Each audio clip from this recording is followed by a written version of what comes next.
welcome everybody to another episode of Recap with Mac for the week of August 15th, 2026. Before we get started on advocacy updates, Mac, I want to give you a shout out. Happy early birthday. Happy 76th Yes, early you. birthday. Thank Can you. I finally say it without your wife getting mad? It's just, This man is pushing 80. I've turned that corner, haven't I? So No, I'm pushing not yet. Not yet. You're still you're the same age as my father-in-law, so you're not nearly there yet. Okay. Well, thank But you. Very yes, kind. happy early birthday, Mac. Thank you. Do you want to go ahead and answer this, Mac? When Mac gets a chance, has Mac spoken with Dr. Goldstein, the DOH commissioner that told Massachusetts governor to schedule kratom? We have not yet. We're hoping to have a discussion both with the governor's staff, which we've started. We've had a preliminary conversation there, and we hope that we'll have a chance to talk to the Department of Health people, because we need to understand exactly what data they relied on. And I think we can help them once we get an idea of what that is, and point them in the right direction towards scientific information. What we believe is the case is that the scheduling here is really at the behest of and information provided by Andrew Kolodny. Andrew Kolodny worked with the governor when she was the Attorney General of Massachusetts, and they sued Purdue Pharma. And that's fine. I mean, but that's the relationship that she has, and probably relies upon him as a subject matter expert, which he now purports to be. Because as we've discussed before, this is a guy who will stand before a legislative body in the various counties in New York, and he'll say two things. Every patient that I see, now that I've returned to my treatment practice, is addicted to kratom. That's what he says. And then he let the real problem slip when he started to describe his practice. And he said, well, what I do is I consult with physicians who've already screened a patient, and they have self-identified as being, an addict of kratom. And he comes to their bedside in the hospital and he consults on these cases. That's not a treatment physician of people coming in and him diagnosing them, and then randomly they might have a kratom dependency. He's only seeing patients who have been pre-screened by other doctors who have self-identified. This guy, in my opinion, should be held in contempt by these legislative bodies, because he's deliberately misleading them. He can get the Senator Mike McKell Award for deceiving people in the legislature. I mean, this is bizarre, but I think that the governor probably relied on some advice from Dr. Kolodny. We're going to explore that further. Certainly, we think that we need to do everything we can to educate the policymakers in Massachusetts, but we're obviously going to have to litigate this matter. And that's really unfortunate, because we're back in that game. But we did it in Florida and we're successful. We've done it in Ohio partially and we're successful. We're going to have to do it again, I think, here in Massachusetts, at least to get the attention of these public officials. Now, the legislature is an entirely different story. They had passed a Kratom Consumer Protection Act out of the House. It was in a conference committee, and the governor did not consult any of the legislators about this, as we've been able to tell so far. So more work to be done there, and people should just stand by. But this was something we did not anticipate, had no prior word on. They just jumped in, and there might be some of these governors are just reacting to this wave that now seems to be building of anti-kratom sentiment, and so we might see more of these. And we'll just have to stand by and deal with each one of them as they pop up. Sorry. Yeah. My dog's I barking. definitely wasn't expecting the Massachusetts. Well, I wasn't surprised, but it's just horrible. Like, I mean, all the Board of Health hearings that we've attended, we knew that this was there was a bigger picture going on. Yeah. What they were trying to do was there was like 350 Board of Health in Massachusetts. And what they were trying to do was get to at least half of those, so that when the bills go to state legislature, they could say, look, these Board of Health look at Kratom as a public health emergency, you know? Yeah. Exactly. And Yes, so exactly right. A year, every single week, if not one, multiple every week over a year. yeah, I over a was year. just, I feel so, I mean, I feel defeated, but at least we know we tried. We Yeah, definitely well, tried. we're gonna be in there fighting, and I think we have a better than decent chance of getting this reversed, either through the legislature or through litigation, where they're forced to listen to us and come to an agreement. So the other strategy, in my opinion, is they're trying to bleed the AKA dry of money. You know, they're trying to cut the head off the snake, or whatever, however you want to look at it. You know, they want to think that you guys are just gonna run out of money and just bend over and take it. You know. Yeah, well, that could happen, obviously, and Yeah. and that we rely upon consumers to help us and companies that have an interest in being regulated properly to help us. So we really need people to step up, because it's more significant than we saw in 2019. I'm sorry, 2016, because in 16 it was just the FDA not using good information to recommend the scheduling to the DEA, and they repeated that obviously in 2018. But today it's all over the country. You as you described in Massachusetts, you have hundreds of local boards of Yeah. health doing the same thing, and you're seeing that replicated around the country. So we've got to rise to the occasion. We've got to fight, because ultimately this comes down to two important factors. One, you have a substance in the form of a botanical supplement that has a proven track record of safety, buttressed by, even in product formulations in the United States for raw leaf kratom products, that's been accepted by the FDA and by NIDA as being safe for people to use, and obviously limited by the labeling instructions. So I think that we need to take that platform and push it hard against these anti-kratom people that are saying, oh, kratom is addictive, that it kills people, and that it's an unsafe product. And we know that that is not true. And you've got the anti-kratom array of people out there, the Patty Wheelers, the Mike McKells, the Dean Francis, charade, and you've got other people that are joining that bandwagon for other self-interest that are involved. Yeah. I mean, all of the addiction recovery centers are transparently have a self-financial interest. So the old adage of follow the money, that's all you have to do with the substance abuse centers, and they need to be put in the proper perspective, and we'll see how the science falls out at the end. And here's a good example of how we can make a difference. In North Dakota, in Bismarck at the Capitol, we had a hearing with the Kratom Working Group. And we had the governor having put out a ban on Kratom, ban on 7-OH immediately, and then a ban for 30 days on the sale of Kratom products in the state of North Dakota. And you have a working group that was led by the person who went to the governor and collaborated with him about protecting consumers. And the bills there were 4 bills, 3 of which were from members of the working group, and one of which was a legislator who watched the working group. And those 4 bills that have been proposed for consideration in the special session in the first week in September, none of them is a total ban. Now, that tells you a lot. Now, what happened? What happened? They listened. They listened. And this is where we can make a difference. And I'm not talking about the charlatans, by the way, that say that they're great kratom advocates. I looked closely. I was watching because I knew she would be there. And that would be Robin Graham.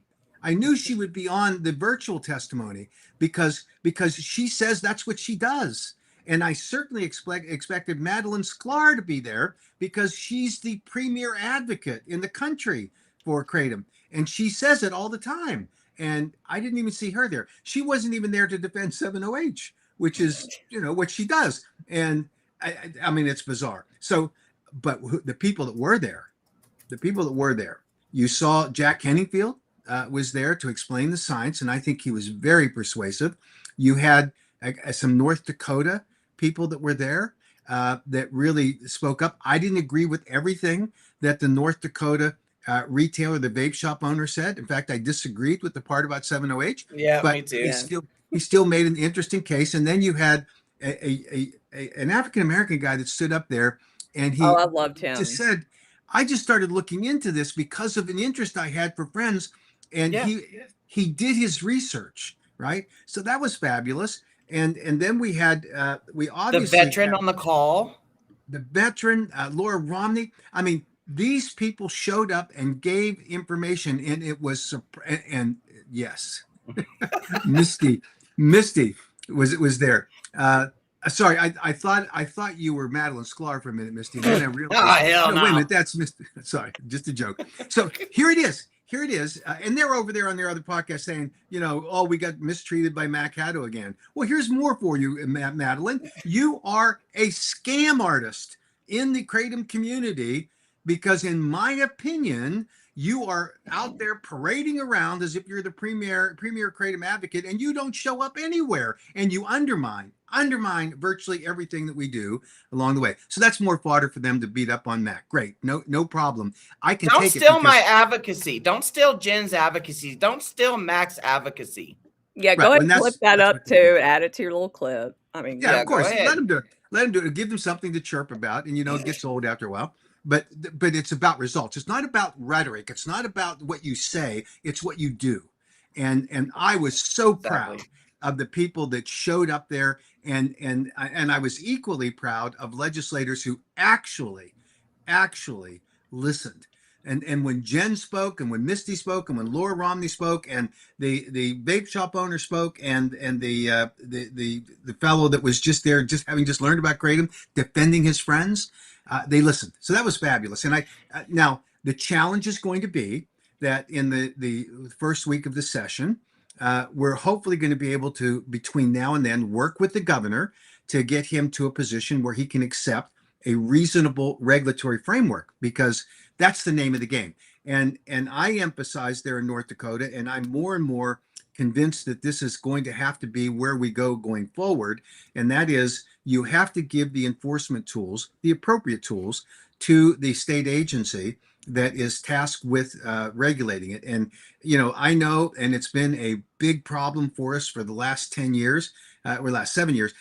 Some of these states there, and it happened in North Dakota last year, the health department came in and asked for this huge amount of money. I think it was 1.5 or 1.6 million dollars in North Dakota. In Florida, they asked for, the first ask was $20 million. They're just looking to build their fiefdoms. They wanted, they said, well, we're going to need more lab space. We need to buy a new building. We need to build a new building. We need to buy all this new equipment. And, they layer one bureaucratic kind of demand on another. And then I remember the classic was, I was sitting in the governor's office in Colorado with Governor Polis, who prior to becoming the governor was a member of Congress who was a great proponent of Kratom. And I think it was the Department of Regulations that had this huge ask. I think theirs was like $3.5 or $4 million. And I was objecting to it strongly as being unneeded, overreach. You didn't need to have this group of inspectors going out, because for the purposes of controlling sales at the point of sale, you already have the infrastructure in these states in place to control alcohol sales at 21 and cigarettes and that kind of thing. So I think this is the kind of critical stuff that we need to do. And Is that an important call? No, that's all right. And so the point here is that these agencies are always looking to build their fiefdoms, but we offered a reasonable plan. And in the proposed legislation, there's one of the bills that gives them about $230,000 or $40,000, gives them 2 FTEs. Great. Let's do that. And let's put an excise tax or increased sales tax on the products so that it does give the agency the ability to actually regulate the bad products. And by the way, we need to do that. We're seeing more and more of this nonsense coming on the market in the form of 70H and now the follow-on products, led by those advocates who say, oh, we just need to let everybody have whatever they want to buy, and who are we? Well, there's laws, and that's what we need to do. So I think I'm optimistic that North Dakota can become sort of our benchmark to show these other governors in these other states this is the way you can regulate it appropriately. And I'm almost grateful now that we're going to see that special session because it'll let us resolve this thing quickly. Governor bans it, the state legislature does this, the agency is happy because they got the tools that they need, and we have an actual case history of Yeah. how we can do this. So I think that was very, in retrospect, it's very good. It's not hard. I mean, it's not easy rather to get to the capital of North Dakota. When I was trying to leave, I got two flights canceled. I had to delay one because of an important Zoom call, and then I had two flights canceled. So I spent an extra day and a half in Bismarck, and it didn't get any better during that stay. But I did find one restaurant that was pretty good. So anyway, this is one of those things that we have to do. We have to be on site. We have to be there. We have to be present. And I am grateful for those that took the time and the effort to do it, Zoom in, and those who were able to get there. It absolutely worked fabulous, no question. Well, I have to say, after that first working group session thing they had, and just hearing from the legislators only, I told my husband, I was like, looks like we might be packing our bags and going to North Dakota. Yeah, because Because the it just first seems like session was they have their heads amazing. on straight. Yeah. They're actually making decisions for their constituents. And I hope that's the turnout. I hope that's the case. Yeah, and every state will have our detractors who are there, and we have one in North Dakota that is thankfully has a sort of a background with other legislators, so they know who she is, and they know that she's not the best detractor for them to listen to because she has a history with them, and that comes with the territory. But we have to be prepared. We have to get our message out, and we have to make the sacrifice. And that's the word. It's a sacrifice. What you and Jen do every week here, and what you do, you don't just do the the cool thing. You're up there, you get your faces and your voices out in front of the public, and everybody goes, oh, this is really great, and you're out there working, which is different than the 7OH gals that are over there. And with one exception, I got to give her credit. Well, actually two exceptions. It's certainly not Madeline, and certainly not Robin. Robin, she somehow can't find her way out the front door, or to get on an internet call. She can do it for 7OH gals, but she can't do it for Kratom. But you got to give at least some credit to Amanda Rayner because she showed up at a hearing. I don't agree with her at all.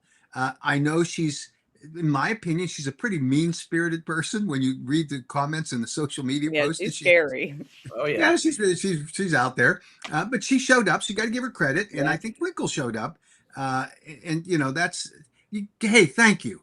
At least get your voice heard, and if you have a different point of view, that's fine too.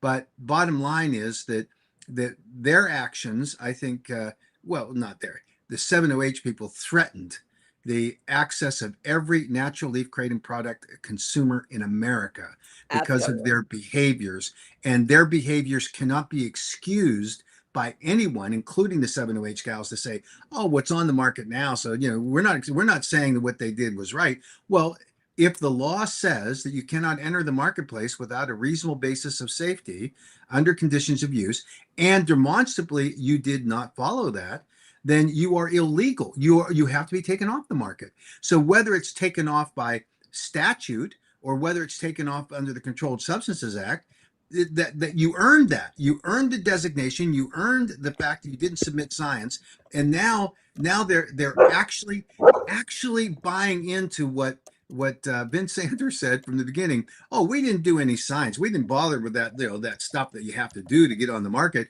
We let consumers be our guinea pigs. And now the 7OH gals are actually buying into that. Oh, well, let's just these people are now hooked. Let's let them continue to buy it. Otherwise, if you prohibit it, they'll go to worse things. How about they come back to natural kratom leaf products? How about that? How about that? That's the solution. But the continued rhetoric and the hateful comments and just the whole, it's like they waste their entire day just going off on X and calling Mac names, and it's Reddit. It's crazy. Like, dude, if they really, again, I know I say this every time, but it's like if they really thought that was just going to sit around on the shelves continued to be called kratom, and just, nobody was going to do anything about it until the AKA came along, and we deserve to all have kratom taken away for that. That's ridiculous. Yeah. Then go ahead. I'm sorry. I was going to say that all this blaming that they're doing now, saying, "Oh, this is because of AKA that did this." I grew up in Pittsburgh in a pretty rough neighborhood, and when someone came up to me and told me something that was a bald-faced lie, and it was frequent because I lived in that kind of a neighborhood where everybody was trying to juice you a little bit on something. At some point, you had to recognize the fact that a bald-faced lie, that whatever you're being told is being told to you by a bald-faced liar. So I'm going to say it. It's just flat out true. For Madeline Sklar or any of her people on her podcast to say that the AKA is responsible for any of these local, state, or the federal bans on kratom, or on they're coming up now. That's not true in the federal level, but it is on the state and local levels, is not true. It's a bald-faced lie being told by bald-faced liars, because they need to say this. They need to say, oh, we got to blame them, because we can't blame the people that put these products in the market in the first place. And by the way, they're not new. And I hear this from Amanda Rayner all the time, and I have told her and explained to her a number of times, but she doesn't care about the truth. But we fought back on kratom extract that were inappropriately marketed and formulated. We did from 2019 said you cannot use any of the solvents that you design and then build an extract on unless it's an FDA approved food grade solvent, right? That's what we said from 2019. We fought against these chemically manipulated and juiced up extracts. And those extracts, by the way, are responsible, in my opinion, for the deaths that we're hearing about that were kratom only prior to 7-OH. And guess who was making those juiced up kratom extracts? Same people are making 7-OH. Yep. They just found a better formula. And you know what happened when the 7-OH people came on? All the juiced up extracts kind of went away. Yep. So I hardly hear anything about extracts anymore. Ever. Ever. You'll hear the 7-OH guys, the gals, they sit there and they say, well, why wasn't Matt complaining about the extracts? Why didn't we hear that? What are you talking about? I mean, we devised the KCPA around the foundational principle that we recognized that 7-OH was a problem. We limited to no greater than 2% of the overall fraction of the alkaloids in the product, and we limited extracts to use FDA-approved food-grade extracts. And here's the problem. When they use these very powerful industrial-grade chemicals to extract in a very high dose level metrogenine, there's also other things at play in the artifacts and in the sort of the interactions that occur with those solvents. We don't know what all they are, but when a medical examiner or coroner does a tox screen, they're not testing for any of that. Mm-hmm. They're just looking at metrogenine. And what they found is so this is the question. Can you take a product, a kratom product, and 4 days later have a 3,200 or a 4,000 or a 5,000 nanograms per milliliter level of kratom metrogenine in your system? No, you can't. You were using and consuming a juiced up kratom product that should have been illegal, was illegal in the states that they'd adopted our KCPAs. But the people that are the imposters in all of this are those that are sitting around, and it's not just the 7-OH gals, by the way. It's a lot of other people who believe their nonsense. Anybody that supports 7-OH at this point, anybody that supports 7-OH at this point is the imposter. Right. Period. Exactly. Absolutely. I could not have said it better, Jen. And here's the beauty of this. If they want to buy into the fact that the 7-OH people emerged on the scene, let's say it's 2023. I think now that we're seeing more evidence, it's 2021 when they were first tinkering with it. It was their big market splash in 2023. No science, by the way. They were doing the same thing to the extracts on kratom. And that's why we see all of these people thinking that it's true. And I don't doubt their sincerity. They happen to be sincerely wrong. These people that are saying, oh, the medical examiner told me it was just pure leaf kratom.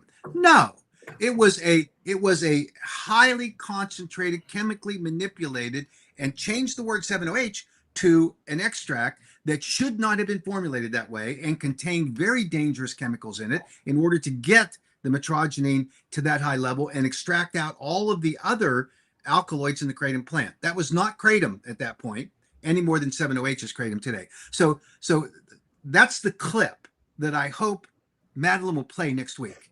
What we just went through.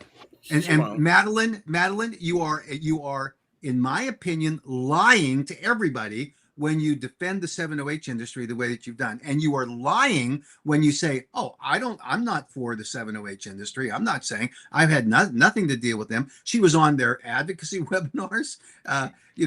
She said, now she takes great offense that I ask her the question, are you taking any money from the 7-OH industry? I just ask. I don't have any evidence at all that she was, but I do know that kratom manufacturers have told me that in the past she has asked them for compensation for her to promote their products. So why wouldn't I ask the question? I mean, I don't even understand that. So but she's all offended by it and saying, I don't have, he doesn't have any proof I'm doing that. Well, that's different saying, no, I don't. But she's right. I have no proof. I just asked the question based on her past behavior in working in this industry. And I think that at a minimum, people have a right to know. And by the way, there is absolutely nothing wrong with her taking money from a 7-OH manufacturer to promote 7-OH products. Nothing wrong with that. But there's something wrong when you say you're doing it and you don't.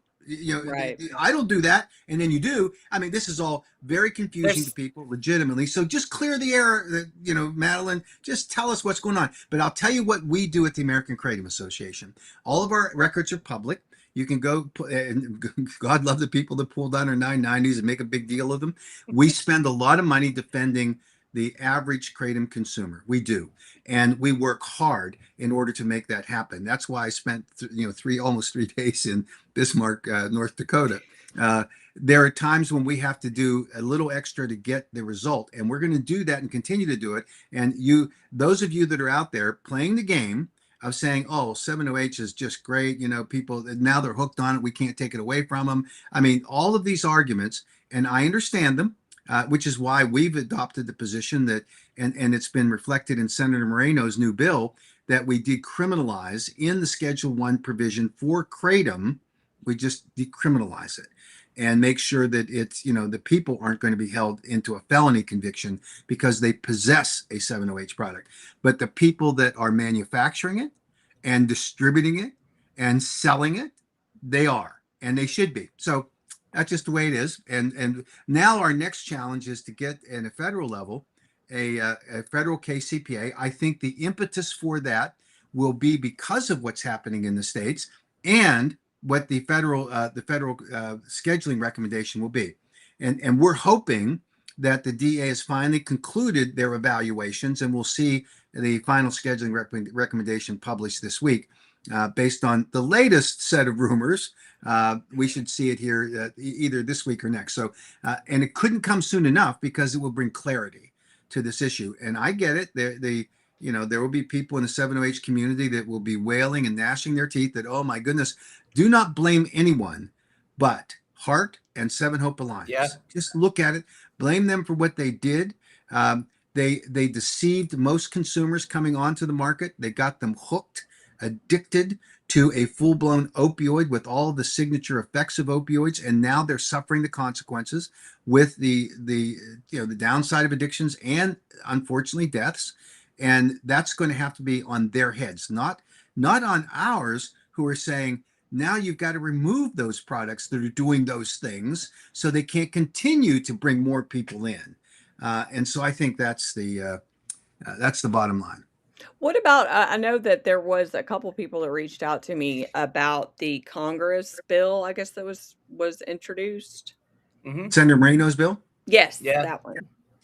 Yeah. Now, Senator Moreno's bill deals exclusively with the scheduling of 7-OH and some adjustments he wants to make to the scheduling recommendation that will ultimately be approved by and published by the DEA. But this is Congress has the authority as they gave the authority to the DEA to make these scheduling issues, they have the inherent power to modify them when they're issued. So that's what Senator Moreno's bill does. It brings more clarity to some of the questions about what the exact precise levels are of both metrogeny and pseudodoxil, of the trace amounts that should be carved out.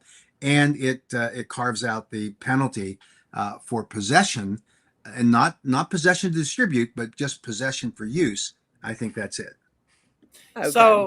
So my view of that newest Congress bill is that it is a backup bill because the DEA's notice of intent is only temporary scheduling lasting 2 to 3 years. But in my view, that bill is a permanent, set in stone bill. Am I right, or am I just a conspiracy theorist? No. You're at the effect of legislation that Senator Moreno's bill, when it passes, will have permanency to it. It will replace the temporary scheduling. Typically, when the DEA does scheduling of these kinds of substances on a temporary basis, they only have to prove 3 factors of the 8. Then they have the 2 years, with the potential exception of another year, or in addition of another year, to permanently schedule it using all 8 factors. So this will bring to, as you've stated, it will become permanent at that point, and it will be the law. Okay. Yeah, so it's not because of what Michelle posted up. It's not because of her view of, do you think the DEA's notice of intent is not going to be published because this bill has been introduced? So in my opinion, Ms. Ross just has a hard time getting her arms around the truth and the facts. She's so biased by her efforts on behalf of the Seven Hope Alliance. And this was one where she was predicting months out this would never happen. This was just a pipe dream by the AKA. And then it got more intense when she realized that, the reality is going to set in, and all of her advocacy for 7-OH was going to come back and bite her hard. It has. And it is not because of her, by the way, but because of the people that had hired her to advocate in their behalf. Those are the companies that are responsible for the hellacious problem that are confronted by many 7-OH addicts today, because they sold them a full-blown opioid as it were a kratom product. And all of the arguments that Michelle Ross has made, and Jackie Subek and others, Jeff Smith, all of those require them to twist and contort the facts so hard in order to get to a conclusion that it's just not recognizable in a public policy perspective. These legislators want the truth, and the truth is out there, obvious for everyone right now on the federal level, that 7-OH needs to be scheduled. It has all of the criteria that are required for the temporary scheduling because of its chemical reformulation. And that's the distinction. That's anybody necessary. That's living in the real world.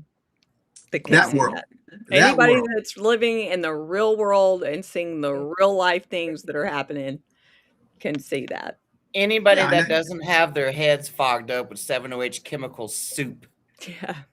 Yeah, that's part of the tragedy, is that deception started with these companies calling it kratom. Yeah.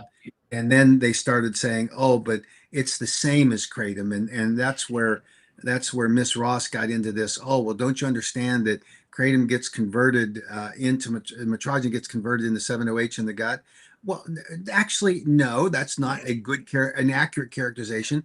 It does at very low levels, so that you never get blood levels and blood plasma levels that match or even come close to the artificial, synthetic, chemically manipulated, whatever word you attach to it, 7-OH products, because that hits your. Now, again, they realized right up front that this was a problem, because if they just take 7-OH, your liver goes in full-blown attack crisis mode fighting it.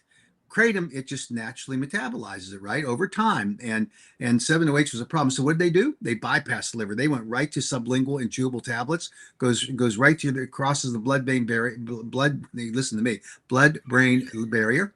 I still got this tooth that I'm working on. That's going to be replaced soon. And that's not the only reason. I'm blaming the tooth. It's actually because I'm old and decrepit. No.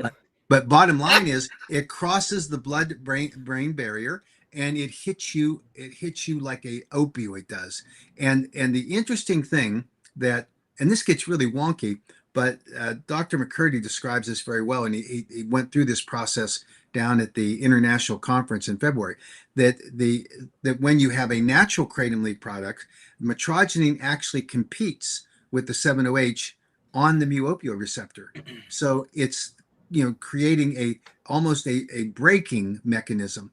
And when you don't have any metrogenine or you have such low levels, there ain't no break, right? It just zooms through, goes right to the sectors of your brain that cause that euphoric high and that get you into respiratory suppression.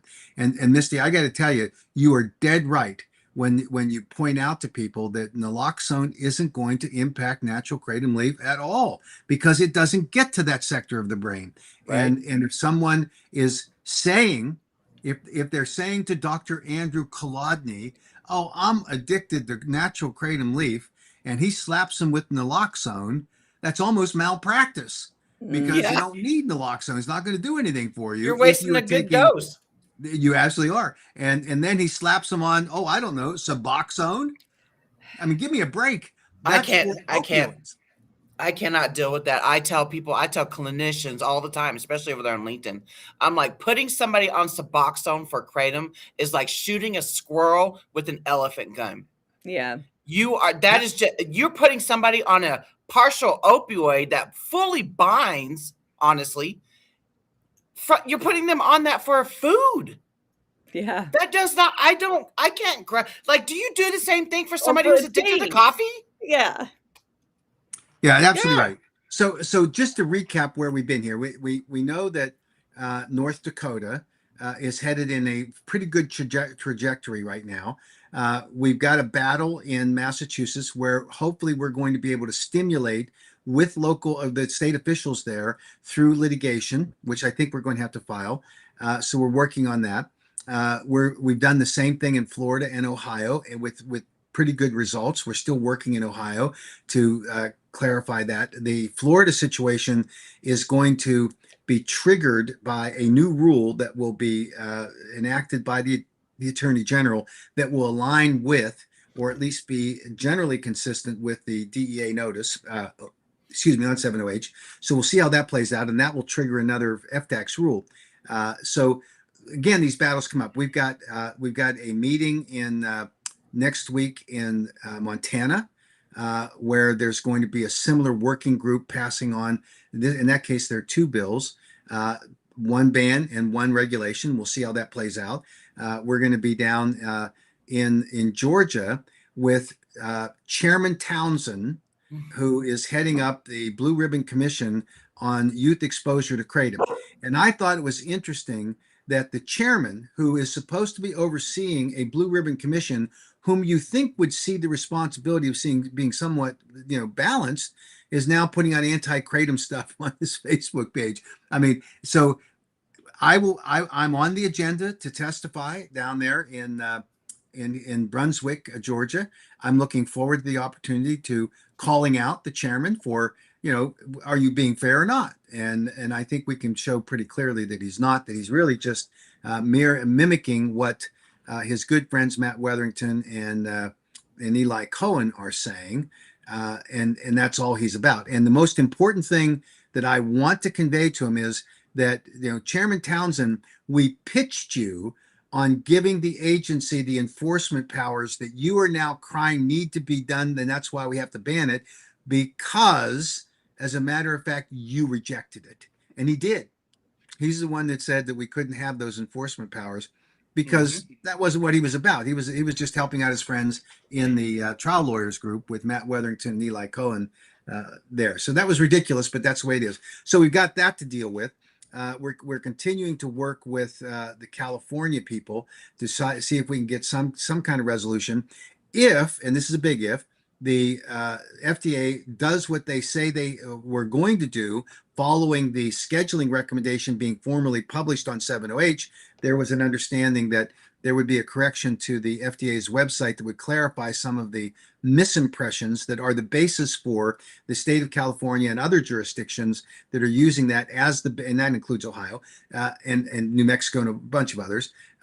So this is something that we just have to fight back on, and the FDA will hopefully make those changes so that it gives us the tool to go in there and explain to legislators that the FDA simply used bad language in order to get to a result that confused people, and the confusion is the basis for it. And even if the FDA were used their authority or intended to say what they said, they did not go through the Administrative Procedures Act requirements for publishing a final rule that could be relied upon by anyone, including a state or a local health agency on this. So, I mean, that's we got lots of challenges out there, and we just have to keep fighting, because this is a war that we're in, and it is a greater magnitude, I think, than what we saw in 2016, because the battlefield is larger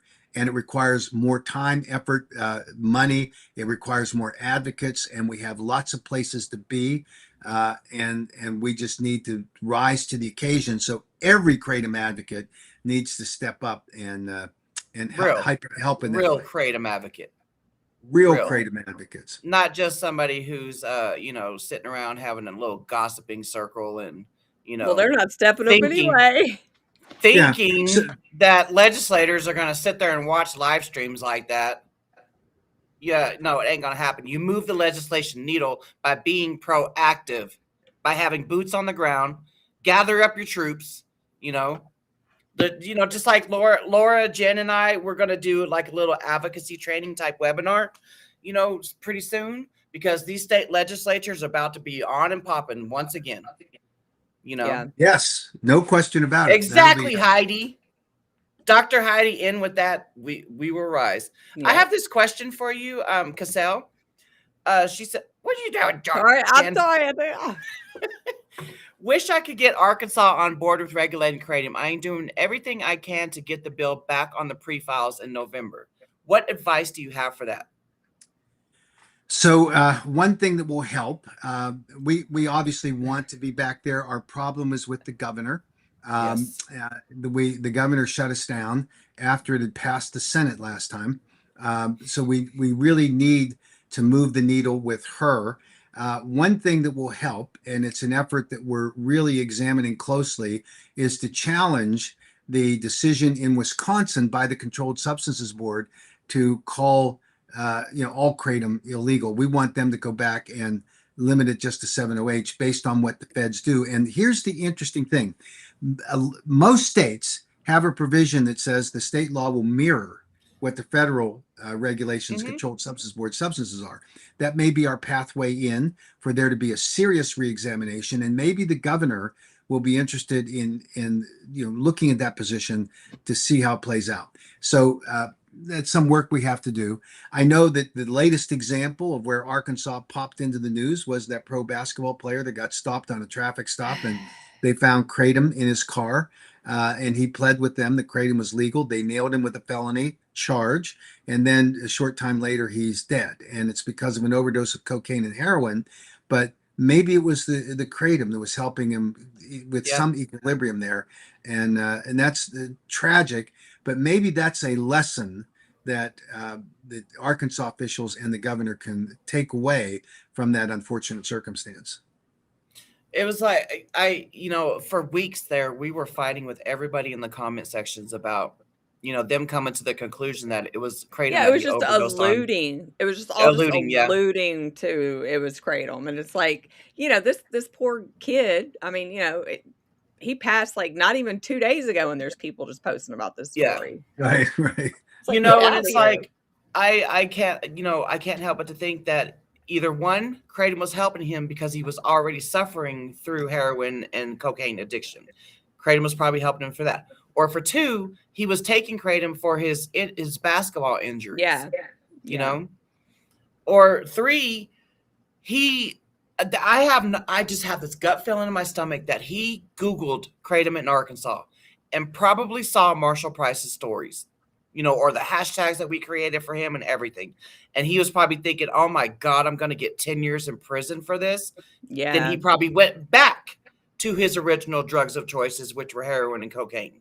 Because he was probably like, you know what, might as well go party it on up now. I'm going to get 10 years in prison. Yeah. Yeah. Yeah, really tragic all around. And it's hard to unwind all of this, but we need to do it. We need to do the best job we can to get good information out there so we don't have a replication of these kinds of problems. Yeah. Mike wants to know if you've heard any update on Illinois as far as like an emergency ban. Is there anything on the that could happen? I mean, inevitably, when you get a couple of governors doing it, they got to one up each other. Yeah. And so we'll just have to fight on all of these. We'll see how they pop up and if they do, and then we'll be there. And that's why I like the fact that we have a special session in North Dakota that will, take a ban, flip it to a good regulatory scheme, and then we can shop that as the model for what the states should be doing. But we could see governors do this, and it's politics. And we just have to understand that that's where we are. Politics is such a game. It is. It's like a chess game. I'm not good at chess. I'm a little bit okay at checkers, but chess, not my strong suit. Yeah, it's true. And it's what makes the world go around. Yep. But there are times when it just needs to be fixed. And we're going to have to fix North Dakota, and we're going to have to fix the problem in Massachusetts. And we'll try to come back and fix it in Arkansas as well. And in Alabama, by the way. Yeah.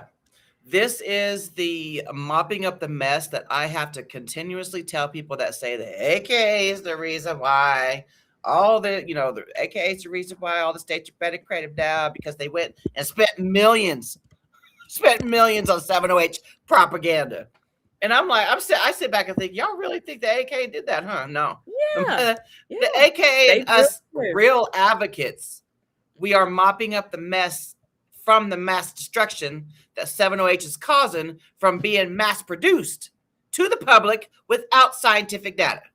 Yeah, and they are in fact putting that nonsense out there to cover for the fact that they bear responsibility entirely for putting on a product that they claim was kratom, knowing it wasn't, and then promoting it as though it's just natural kratom, addicting a bunch of people. And now when they're caught, they say, oh, it was the AKA that did all this. The fact that we fought it, and we would do it again. If we had a chance to do this all over again, we would still be fighting it because it harms people. Yeah. Because it is a chemically manipulated, full-blown opioid, and that is harming people. So we wouldn't change. It is the mantra of the 708 people to try to blame us so that they avoid responsibility. Mm-hmm. And you, I hate to say it, you have to be pretty dumb to buy into it if you think through it. I get it that it sounds nice, and they're putting a lot of weight behind it. And a good example, the president of the United States in the Oval Office signing his executive order on addiction services made a slip of the tongue. And when asked about 708, he said, we want to get that natural 708 approved. That's what he said. Mm-hmm. No one with any credibility can say that he meant that it was that we were trying to prove the chemically manipulated 708. He said the natural 708. But the 708 people put more than $1.5 million behind a flight of ads targeting Washington, D.C., celebrating the fact, thank you, President Trump. Thank you for protecting 708. Natural 708. There never was an attempt by the president to protect natural 708. No. Like, I'm sorry, natural 708 converts in my body via taking kratom powder. That's my natural 708. Like, that was a big stretch when they started doing that. Like, and it was like right afterwards. Like, they immediately, anybody that believes the whole, I mean, think about how many lies they've told over the years. Like, the biggest one was like, oh, we have to market it as kratom. You know, we have to. They're making us. You kidding me? And so when that didn't work, they have to change it. It's like just lie after lie. Who would believe? I don't know. It's just crazy to me that people even. They're not following the patterns. They're not following the patterns. And I get so tired. I feel like a broken record, and I know y'all do too. It's just like I'm so exhausted from trying to tell everybody the damn truth, and they don't want to accept my truth. Well, See, screw you. I don't consider it a broken record because I don't remember that I said anything yesterday, so it's all new to me. But it's still the truth, and it's still, in my opinion, a lie that they're peddling in order to continue selling a product that is dangerous. It's chemically formulated to be a potent opioid to addict people. That's just the way it was. And they are on the market playing their game. Yeah. Yeah. They're on the market playing their game, and they're getting people, however they're getting them there. Some of them are paid, directly, and some of them, I think, are probably being influenced because there's opportunities either out there currently or in the future for them, and none of that protects consumers. None of it. And they can cry all day long about the AK's position. We took our position in 2019, actually 2018, when we were formulating the bill. 2019 legislative sessions. How can you say that we could somehow see to the future and know that the 7-OH guys were going to chemically manipulate this product and make it into an opioid and kill people with it? How could we have known that?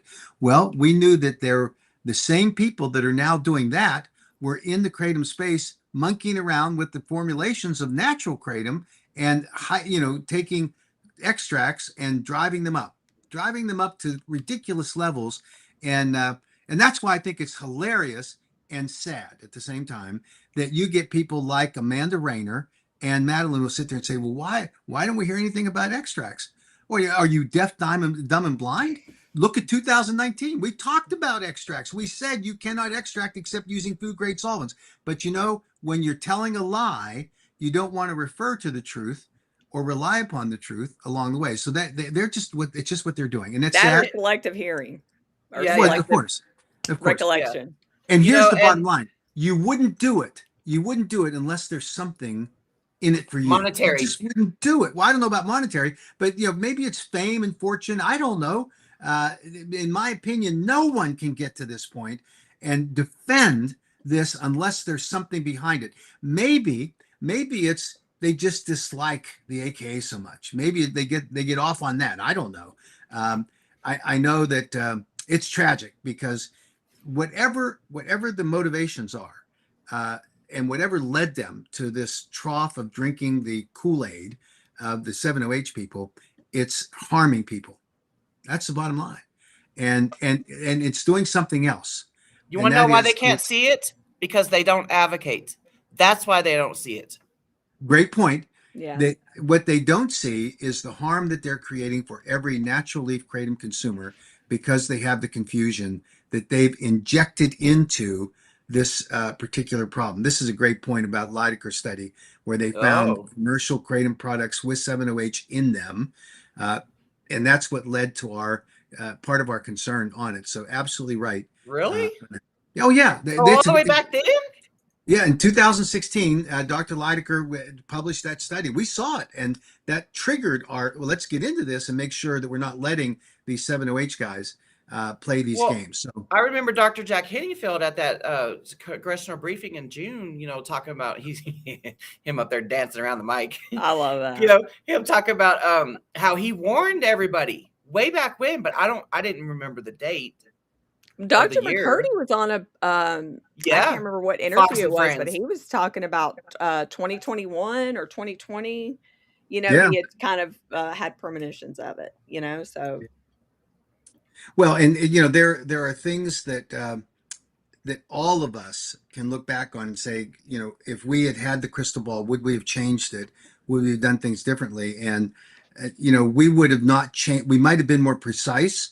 Instead of saying no greater than 2%, we would have said in 2018 no more than 1 milligram per serving. Yeah, we had no idea that these people get out and play these games where they chemically manipulate rather than just tinker with it. But hey, it's where we are. And we're going to continue to fight. And all of the naysayers and the detractors and the people want to say, oh, it was AK's fault. They're wrong. And they're demonstrably wrong. And when they say it, they're just being dumb about it because they're listening to the people that are peddling this nonsense that don't have any basis to do so. And the same way that they deceived you when they introduce these products, they're deceiving you now with this creative narrative to try to make us seem like the bad guy. I'm not out there fighting every day in order to create problems for 7-OH consumers. I'm fighting to protect natural kratom leaf consumers, and you are getting in the way because you want to defend a product that is nothing more than an opioid, and that just doesn't work in our world. That really irks me. How dare you call yourself a kratom advocate, and you're taking the same leaf that we're taking, but you're being blind to the fact that 7-OH is what's dragged us down. I will forever say this, that it's wiped away years of advocacy. You know, like my whole Pompeii analogy, you know, the Mount Vesuvius blew up, the freaking pyroclastic classic flow come running down. That's the 7-OH, and it buried Pompeii. That's what 7-OH did when it came to market. Mm-hmm. Yeah. And I say this too, if you take, advocate, or associate with anything regarding 7-OH, you are responsible for the downfall of kratom. Some of them love to hear that. And they're like, good, I hope it all gets banned. That's what you deserve. Get out of here.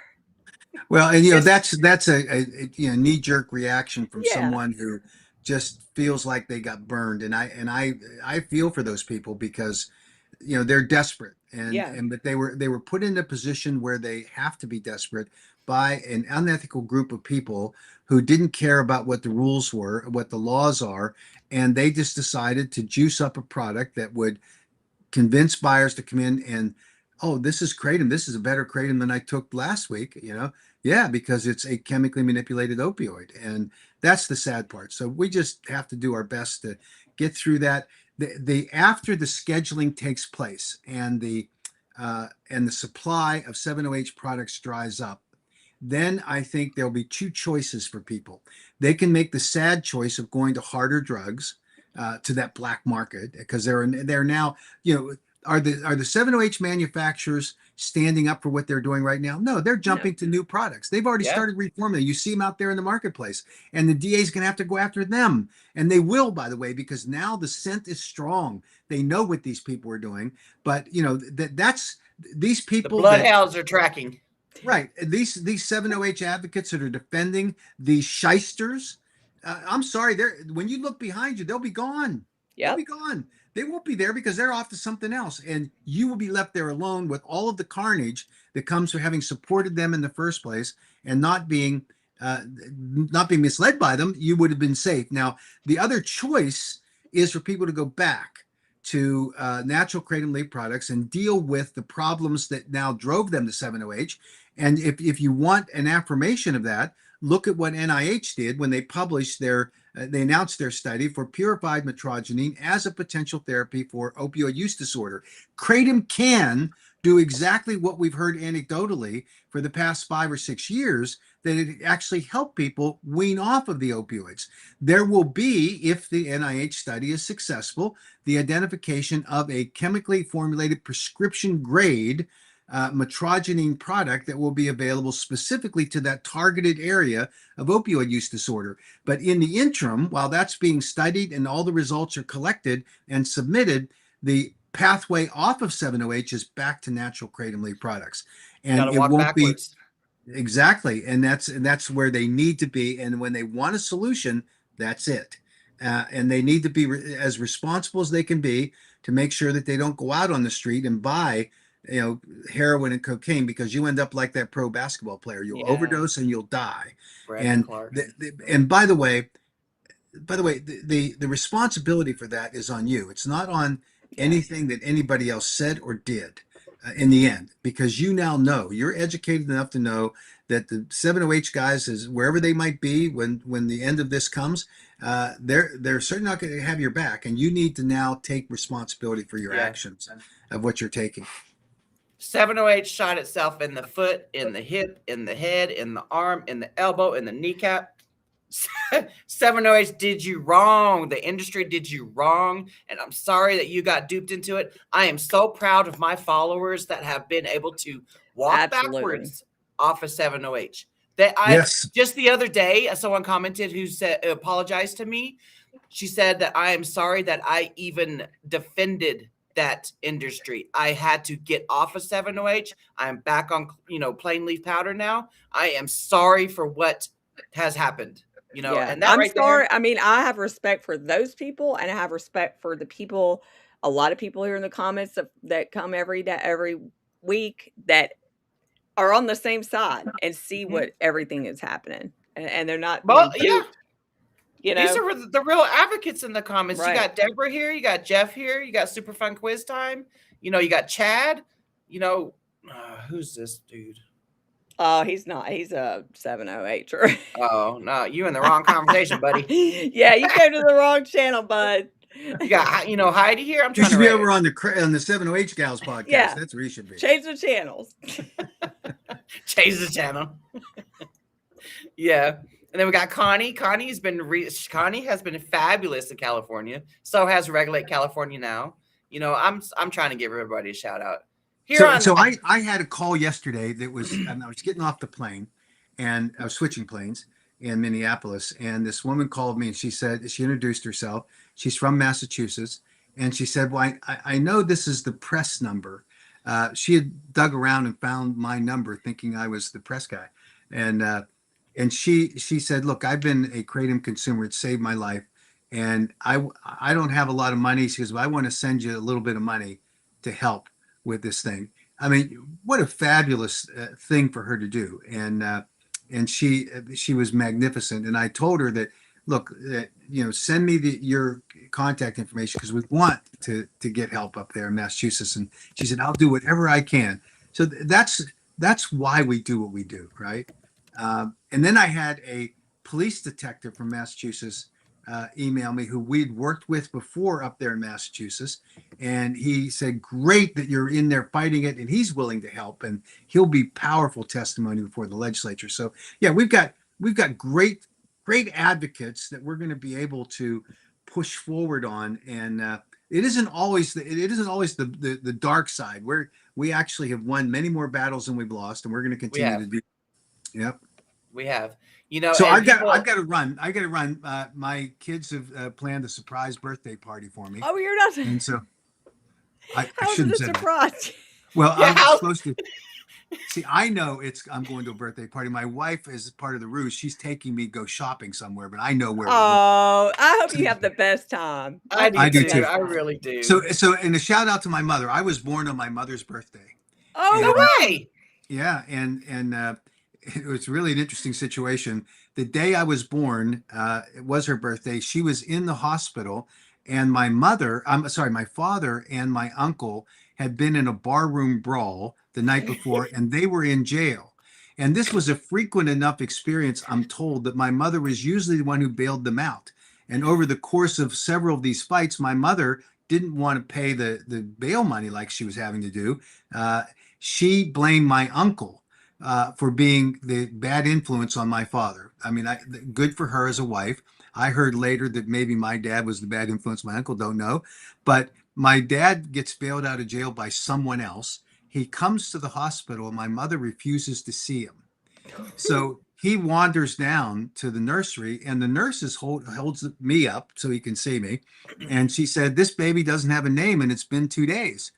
And so my father, thinking that he's funny, he names me after the uncle that I was in jail with, that he was in jail with, and his name was Charles. So my first name is Charles.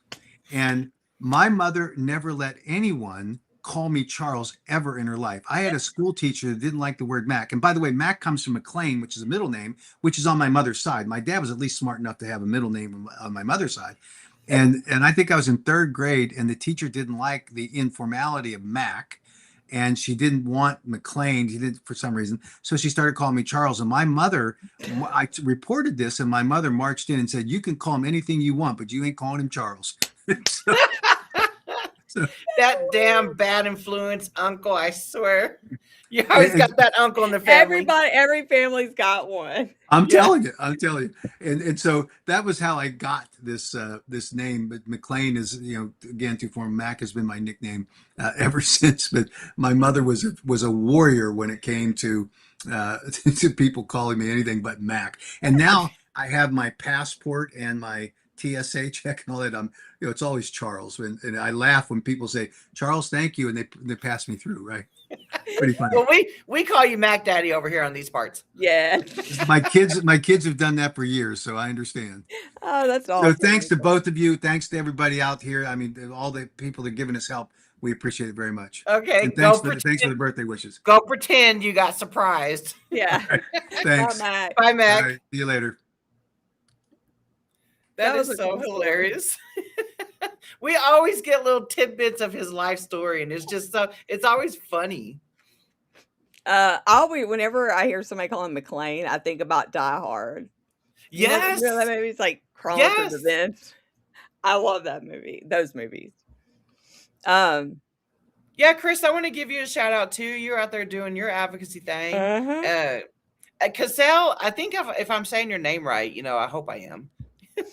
But she wants to get involved in Arkansas, which we desperately need. Yes. Yeah, we actually were there last April. Yeah. Was it last year? It was last year. Last year. Yeah. Yep. And that's when we found that, it passed. It was going to pass both the House and the Senate, but the governor was being a doo-doo head. And, she said. You know what? The governor was being a doo-doo head supposedly by word of mouth. Yeah. Because that Department of Health lady got up there and testified and said, if this goes to the governor's desk, she will veto it. True. That was word of mouth. True. So we'll give her that benefit of the doubt. You're right, Misty. I just have a hard Castle. Oh, Castle? Okay. I'm saying Cassell, like gazelle. Castle. Nice to have you though. And again, like me and Misty were saying, I think she got it up here. Get involved. Yeah. Email Laura, and we're gonna do this advocacy webinar. thing. I think we should call it something like just advocacy. I don't know. We'll find something. I'm so tired. I can't even think. I know you were just dropping your boy off at college, man. I feel like I've been around the world, but that dang kratom had you live long enough to drop your boy off at college.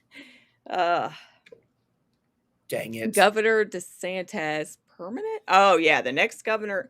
I mean, anytime there's a change at any new legislative year, anything can happen. So even if there is a KCPA, if there's a bill that's introduced by anyone, it can always be overdone. Yeah.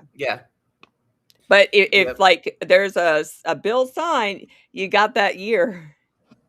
You got that year where you're cool. I was gonna play. I have to go to the bathroom, but not Misty. Good Lord, see, I can't even talk. Heidi said this should be our theme song, so I'm gonna play this real quick. Is it gonna make us copyrighted? Oh shoot! I bet it will. I'm not gonna play it. Yeah, we gotta be careful with that because it might copyright. You always think about it. I never remember the copyright thing ever. But yeah, I hadn't heard it. It's called Rise Up or something. So we'll have to listen to it afterwards. Yeah, dude, Rhode Island was vetoed, but the ban still got overturned. Stand with Arkansas. Yes, indeed, Kathleen. My father. I am so sorry, dude. I cannot stop.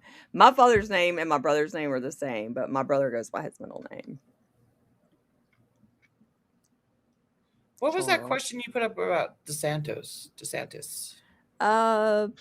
Who was that? I think it was Tracy Mike. Dang it, I forgot to ask Mac about what was that? Remember last week, I think it was, where he was talking about the new product, 90H, or was it 13OH? Oh, it was 908. 908. I forgot to ask him about that. All right, I'm gonna go to the bathroom. You take this, or Okay. Is the Kratom Protection Act signed by Governor DeSantis permanent, or can the next governor get rid of it and change the direction? We lost Ocala in Florida. Ocala is not lost, Tracy. I know that the mayor was wanting to talk about it again, but I don't have any update about when.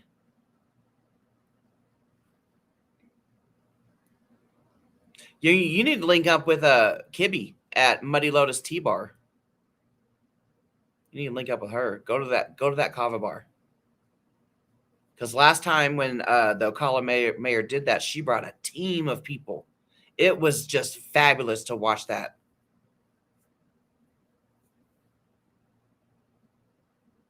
I know that when I went to Florida in February, it would have. I was like, that right there would have been a good opportunity for me to go to the Muddy Lotus T-Bar to go meet up with them and go give everybody hugs and all that stuff. But it was like an hour and a half away from where I was at, so it just, it didn't. It wouldn't have made. I mean, it made sense to me, but it wouldn't have made sense. Because I was at, where were we, Heidi? Orlando? Yeah, we were in Orlando.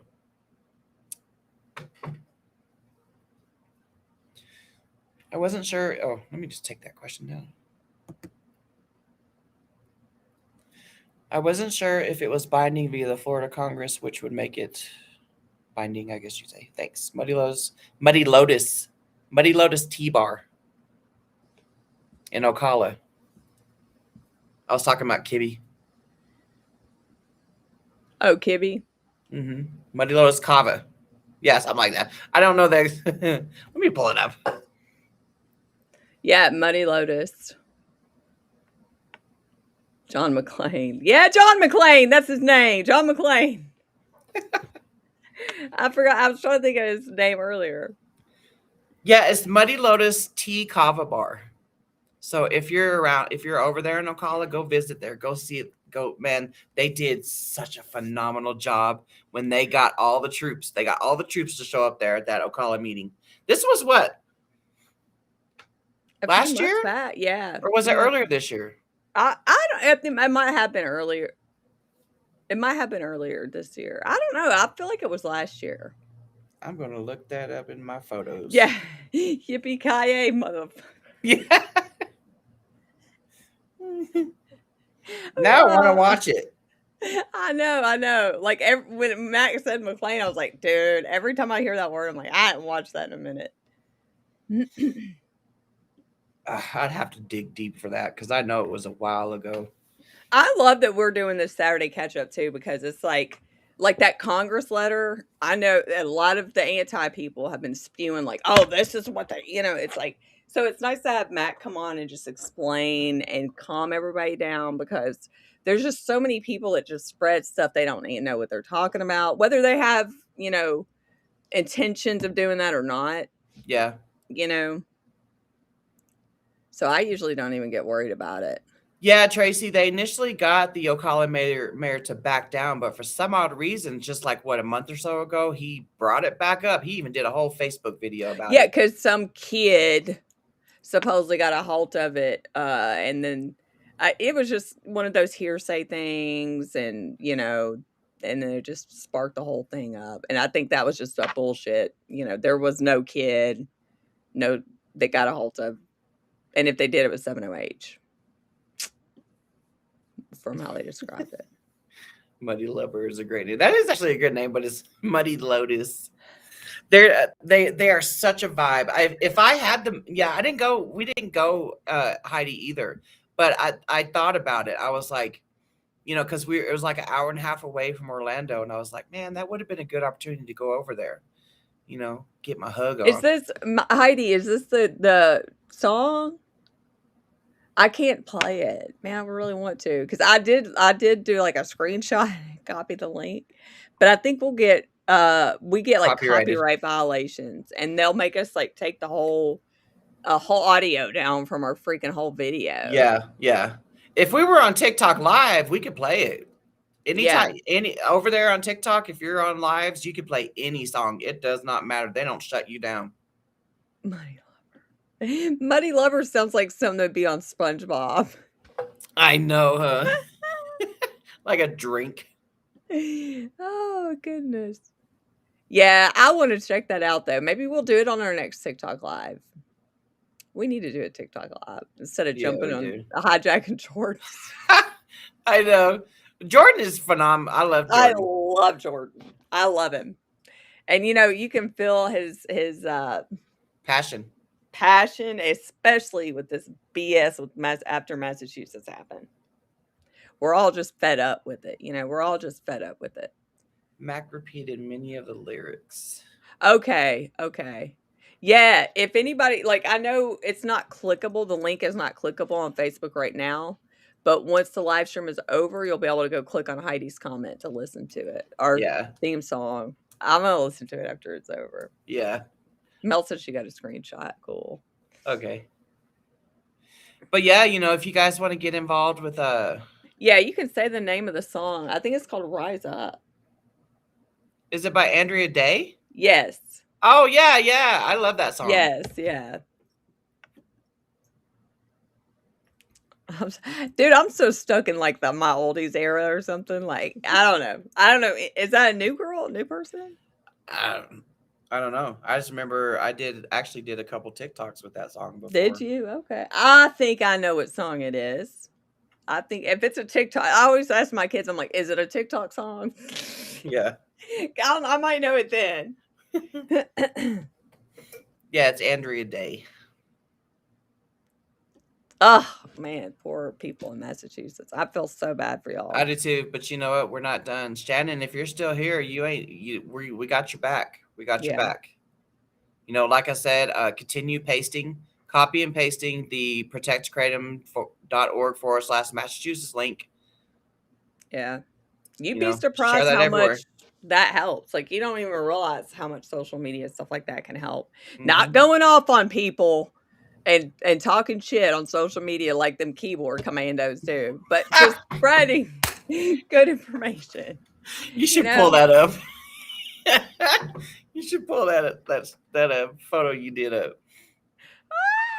Hold on. It is good. It's good. So like, all the it's recent the last few years. Okay. If it's on TikTok, I know.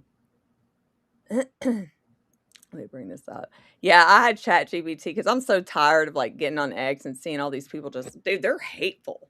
Mm-hmm. They're hateful. They called hold on. Let me see. They told Misty how many times you've been dropped on your head, you moron, or something like that. Some crap like that. And I'm like, are you kidding?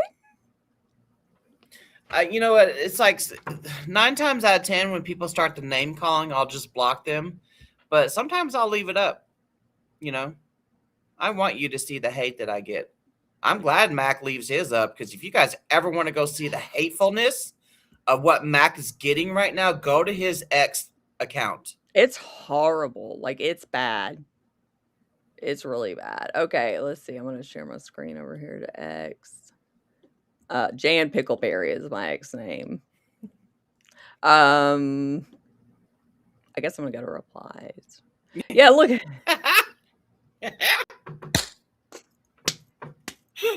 That's what I imagine now. Like, every time I hear him like, oh, you shot yourself in the foot. Yeah. Like, that's the dudes. Maybe they have more hair, though, because they haven't shaved in a minute. They're over there opioid raging big time. They shame themselves, dude. That's exactly what I'm saying. Yep, exactly. Regulate California now. You are absolutely correct. Nothing they say or do is going to get under my skin because, I take the higher road without being high. I mean, the arguing is one thing, but I mean, at the end of the day, the people that are arguing is literally never done shit to help the movement anyway. Yeah. They've just literally sat there in that piece of shit old ass room like that, just talking crap or probably whatever. In their mommy's basement. Right. Smell like the inside of a belly button. And so now they're like, I hope you lose Leaf. How many times so it's like, that's all that, but politics is always going to be in play. Like, that's just how stuff happens. Like, that is how laws get made. That's how they stay made. It sucks because politics totally sucks. But, as far as, the arguing, like, I'm tired of sitting back and not saying anything about Since you're on here. Since you're on here. Oh, since you're on there, go back there. Go back there. Let's go read Mac's comments. Oh, okay. Not Mac's comments, but the replies that he's getting. Oh, dude, it's awful. Yeah. Hold on. Let's see. I'm sorry. I'm trying to. Okay, here we go.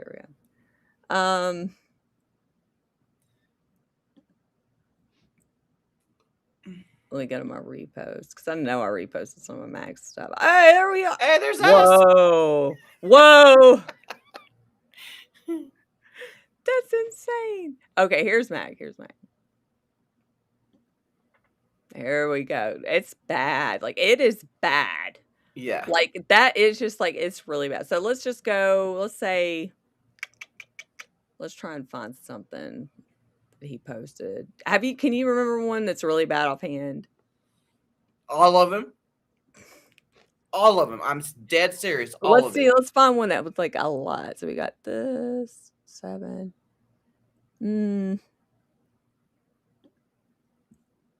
This has 7. Okay, never mind. I may not have been the greatest. This has 16 comments. Why is I can't see all the comments? Right, I don't know. All right. It does this to me sometimes. I don't know if it's because I'm on the wrong. Here we go. Here we go.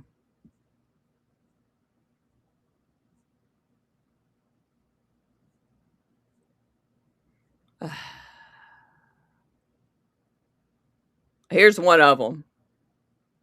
You don't find any of this ironic? Yeah, this is one of them. Yeah, I love Kate too. Yeah, me too. She's good. Yeah, womp womp. Prohibition replaces safe substances with unsafe ones. You know, that's it. He has been kind of rude, but he's not disrespectful.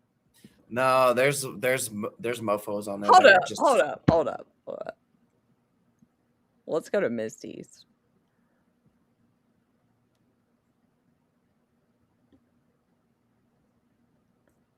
And then it's just, the X comments are reminding me of Facebook, where I don't even get notified when someone's commenting, so I have to physically go into my things to Yeah.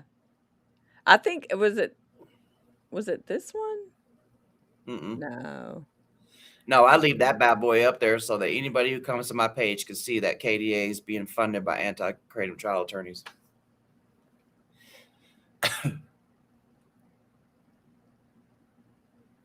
Man. Oh, okay. Here. They're all talking crap under Jordan's video. But you know what? Go back up. Let me read what I wrote. I'm going to read y'all what I wrote because I meant every word of it. From 2016 to 2025, there were no Kratom state bans after the initial 6. Since 7OH flooded the market in 2023, we've lost Louisiana, Connecticut, Kansas, Tennessee, Kentucky, North Dakota, and Massachusetts. Ohio's still up in the air, lost a fuck ton of cities and counties. I'm going to throw California in too because of their Department of Public Health. Almost lost Utah, North Carolina, New Hampshire, Wyoming, Iowa, Michigan, Georgia, Arizona, Nevada, Delaware, Idaho. I'm probably missing some. If you take, associate, or advocate for 7OH, your hoe ass is responsible for this shit. Us real Kratom advocates that follow and advocate for legislation, we know what the fuck is happening. We follow the bullshit ass patterns. Can you scroll down?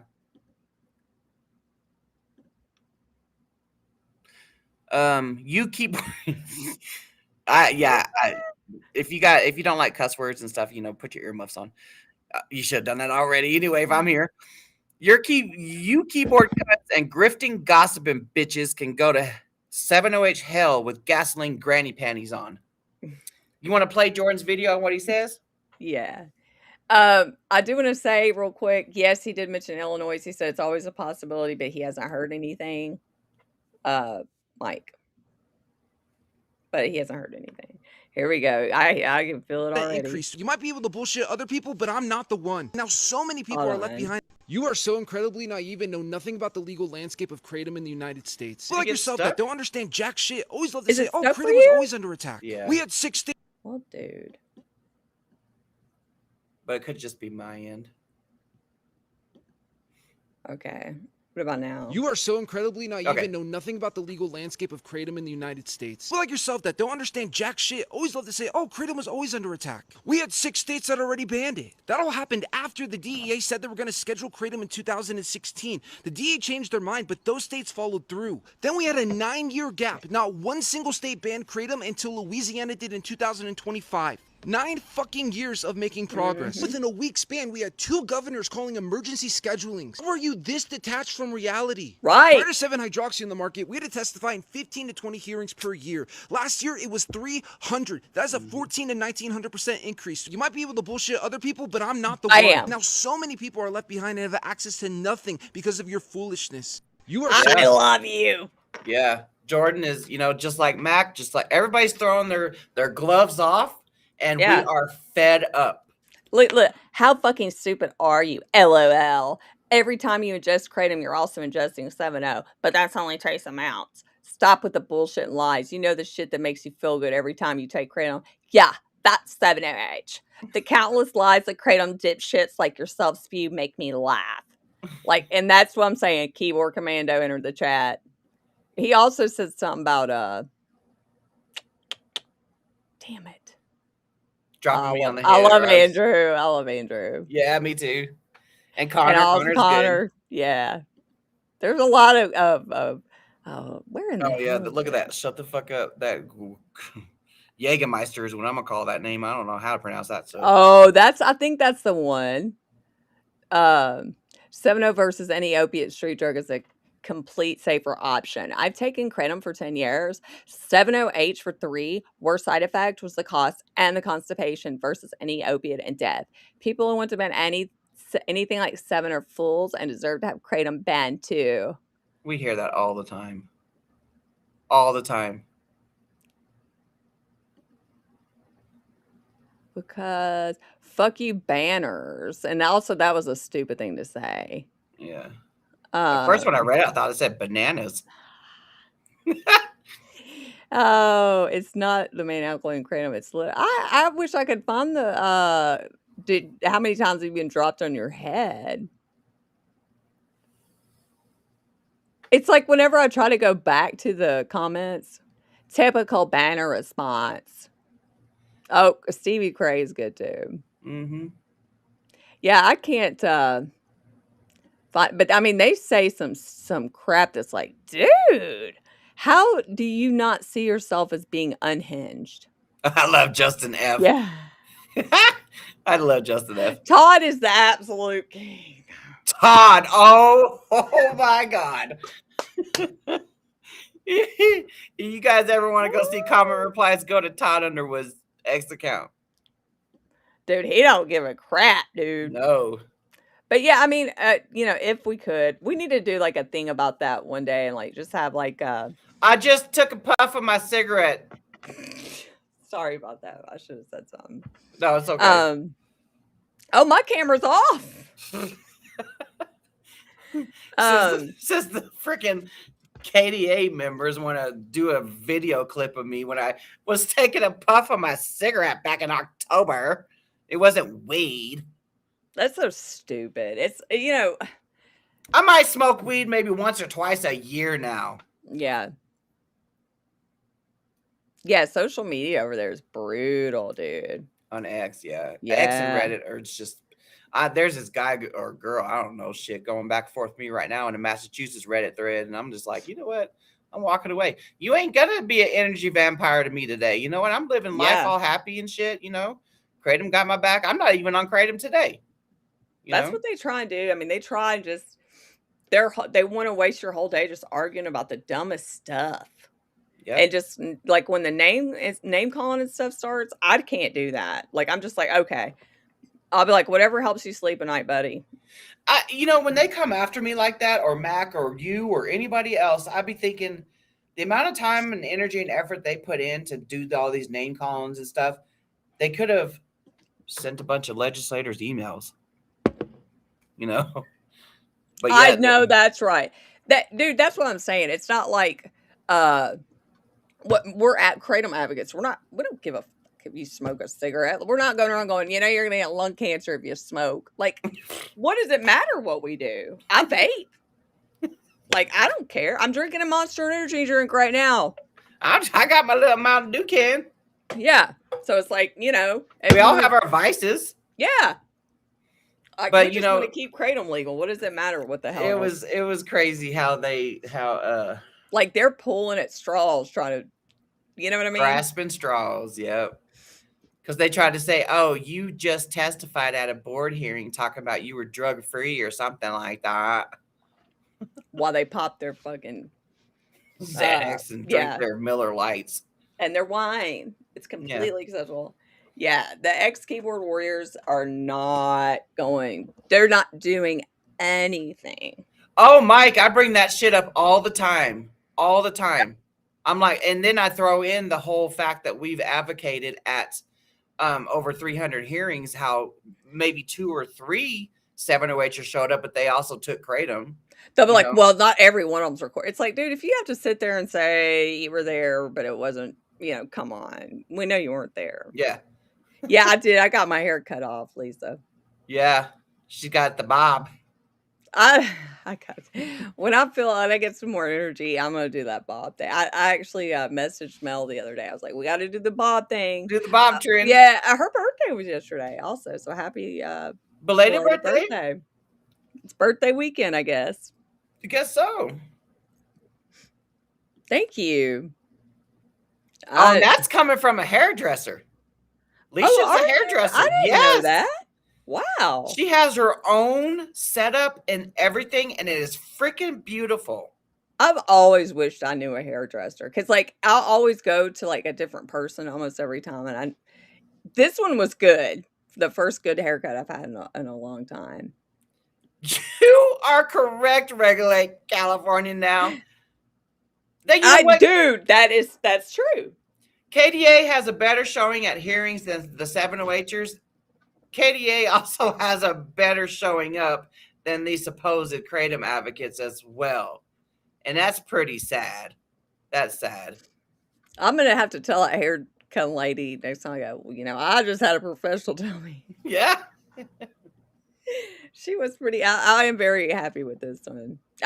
You know what? None of us criticize the 708 consumers. There's a lot of them more duped into it. And they may not know how ridiculous the stuff coming out of the 708 industry's mouth is, but like if you're just around for a little bit, you can kind of tell. Yeah. They're spewing lies. Anybody that believes the stuff they say is just selective hearing type of thing. Yep. Regardless if you blame 7 or the AK industry, doesn't matter. We're fucked. Yeah, don't matter. So there's no point in like going around and around in a circle. I ain't circle jerking them. Mm-mm. But it's like, it's like if you just in here just they shot themselves in the foot, who cares, But I'm also tired of seeing it and being passive and not saying anything about it. Yeah. Like I'm at this point where it's just like, if we're going down, I'm going to go down and say what I fucking want to say, period. So I'm tired of being nice and trying to be cordial and not starting drama or whatever. I'm just tired of it. I'm tired of it. And because they know they don't, half the 708 people that do advocate when they do show up, they don't even mention 708 until like the very, very, very, or they'll say, and it's alkaloids. And it's they're not even loud and proud about I hate saying loud and proud now. I'm sorry.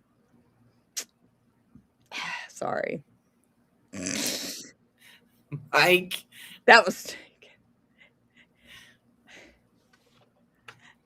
I'm not going to put that up here. Yeah, there's a lot of them. There's a lot of like chemicals coming up, they're, the cat's claw was just the beginning. Yeah. And Alicia, I'm over the lies of propaganda. I am over the 708ers telling me or us that we are spreading lies and propaganda. We said this I think it was last Saturday. Like me and Misty, we are very long time former ex-kratom gals back when it was the kratom gals and not the 708 gals. But like we left because just some differences in opinion is all I'm going to say. We left because we started the kratom gals as it was supposed to be advocacy and awareness. Yes. And it shifted. Yeah. So we left and then it shifted even more. Mm-hmm. And so, like, when we started doing it, our only days to do this was Saturday. Like, Yeah. everybody knows that, or everybody, behind the scenes knew that. So, I think someone sent us a clip of her saying something about like there's so and so many hours of the week. I don't know why it's like, dude, come on, lady. You know that we did it. I have kids in school. We both have a life, and we're advocating our asses off Monday through Friday at these Monday through hearings. Friday. Like, there's no way we could do it. So that's why it's the same time. And so that's just to clear the air about that. Like, there's no malicious intent or anything like that about it. It's just like the only time that Jimothy. I hear Jimothy. Yeah. I hear him. Yeah, Misty's got a cricket. We named him Jimothy. Yeah, we named him after that short spine raccoon. Oh God, yes. No talk screen. But they have, and it's, Twinkle, you know what? Actually, I have to say Twinkle and Amanda do advocate. Good for them. Yeah, but, again, that doesn't. Again, what you're advocating for is taking Kratom down. So, right. Not good. But yeah, those are the only two that I've ever seen, besides maybe that one person that was in our comments that time was in, like, I think it was Philadelphia or something. I can't remember. But that's it. And Venus has advocated a couple times too. Venus has. Yeah. For Kratom. Madeline, no. No. None. Not even when we were with them. Nope. None. So, I mean, whatever. I mean, I'm just saying, like, I'm just tired. Like, I'm tired, and I'm tired of being, I mean, not being nice. I'm tired of being passive. Yeah. And I think that everybody should say what's in their mind and in their heart. And that's how I'm going to start being. Yeah. Instead of passive. Like, I've always been a truth teller when it needs to be said. And I think sometimes it's the time that needs to be said. Yeah. Yeah. Venus, she not only has gone to hearings, but she has also advocated and Zoom calls plenty of times. Yeah. She has. So mad respect for that. I will say that. But, I will always give people credit when they go and advocate for what they believe in, but dang, do you not see it? Yeah. Like, do you not see that 7OH is why we even have to go advocate? And if that is the case, why in the world would you just constantly attack other people that are advocating for what they believe in? That's almost as bad as KDA. Yeah. At least, like, no. No. Yeah, I took it back. But it's like, there's two things. We're advocating for our things. Why are you going to attack me for advocating for my thing? Mm-hmm. Period. It's not the same thing, and you can't make me think it is. Or, you can't brainwash me. I know what I'm talking about. Yeah. Or I wouldn't be getting my ass up and advocating for something. Yeah. And it's like. Me too. I was sick. Like, I had so many mixed emotions about that Massachusetts ban. I was pissed. Yep. I was really pissed. It's all I could think about. Like, and I mean, Mike, you've been to some of those Massachusetts hearings, man. Like, we've been doing this for over a year, dude. Yeah. He goes to all these. He's be bopping all over to. Yeah, Mike be dancing. Yeah. So if anybody has shit to say, I mean, Mike, he can call somebody out because he's back behind the scenes advocating. So I'm just saying, like, people need to start being called out for the shit. I'm sorry. That's just how it needs to be. Yeah. And, we kept tight-lipped for a long time because Jen and I left. Exactly. There's nothing. Dude, I saw one of those HBO documentaries about chicken. I didn't eat chicken for years because so yeah, dude, you can't unlearn it. Can't unlearn it. God. What was I going to say? Oh yeah. Well, Jen and I left. We left the Kratom Gals in May of last year, and we have been tight-lipped this whole time, pretty much. Yeah. Since then, and I'm not going to sit here and talk about why the exact reasons why we left. It's silly. Because I'm not going to give you the opportunity to fix your fuck ups. I am not going to do that. No. But Misty and I both are loyal to a T, and that's why one of the things that drew me to Misty, and why I'm glad I'm her friend, because she's one of the most loyal people I've ever met. I'm the same way. I won't even change my damn dishwashing detergent. If they don't have it at a store, I will go to another store. Like that's just who I am, and that's how you you surround yourself with the people that you want to surround yourself with, and that just we weren't feeling it. We're not into advocacy to make money or to figure out a stream of income or to be popular. No. You know, amen, Heidi. I tell myself that a lot, but then something else dark happens. I know. I do try not to be pessimistic, but I do know that at the end of the day, truth and goodness prevails. It just, the waiting before it. Mm-hmm. And science. Yeah. And science has prevailed on 7OH, and that's another reason why they're not happy. Well, science on our side, because the 7OH still has not produced any science. After the billions they've made, they have not produced science. Thank you, Leisha. Yeah, thank you, Leisha. We appreciate that. And we're not in this either to divide people to follow us versus them. I think it's good to open, and I think a lot of the things that Mac's been doing and just bringing stuff to light, I think that's the way that I feel like I need to start living. It's just bringing everything that happens and being completely truthful about it. Yeah. There is nothing wrong with the truth. There's nothing wrong with being transparent at all. And I think it's good. I respect that. And so I'm like, you know what? That's how I'm going to start doing things. What Mac is doing by bringing to light what's going on over there is there's no lies detected at all. Just being transparent. She's going to make you think there's lies. There's no lies. Yeah. I want to eat a big bowl of ice creams and listen to Maisie Star. Who's Maisie Star? You don't know who Maisie Star is? Okay. No. If you heard one of her songs, you'd be like, oh, okay. Probably. Yeah, you would. My uncle Paul liked her. Let's see what Castle. I just clicked off. Go ahead, Misty. Dang it. Okay, so it doesn't bring up the full comment. I have been on literally 15 different prescriptions over the last 5 years, probably more.